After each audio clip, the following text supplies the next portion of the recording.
بہت سارے ایسے لوگ ہوتے ہیں جن کو لوور بیک ایشوز ہوتے ہیں، ٹھیک ہے، بیک میں درد ہے.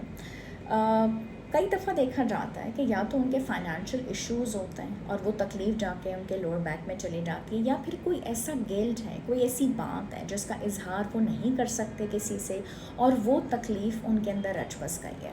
تو ان کے کندھوں کی سیگنگ بھی شروع ہو جاتی ہے، وہ ایکسائٹمنٹ اور خوشی فیل نہیں کر پاتے بیکاز وہ اپنا گلٹ شیئر نہیں کر پا رہے ہیں. کوئی ایسی تکلیف ہے جو ان کو پنچ کر رہی ہے.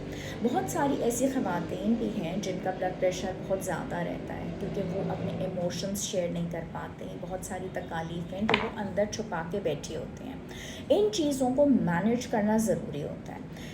یاد رکھیے، جو ہیلنگ ہوتی ہے وہ ہمیشہ آپ کے دماغ سے سٹارٹ ہوتی ہے. جو بھی آپ کا فیئر ہے، جو بھی آپ کا ڈر ہے، جو بھی آپ کا خوف ہے، جو بھی آپ کی اسٹریس ہے، اس کو آپ خود سے ہی مینیج کر سکتے ہیں، اس کو آپ خود سے ہی ہیل کر سکتے ہیں اگر آپ چاہیں تو.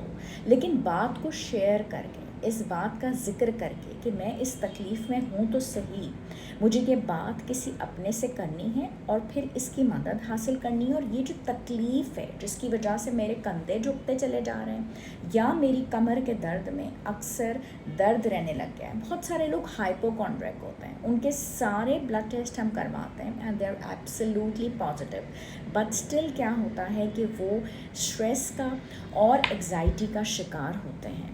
کیا آپ ان میں سے تو نہیں؟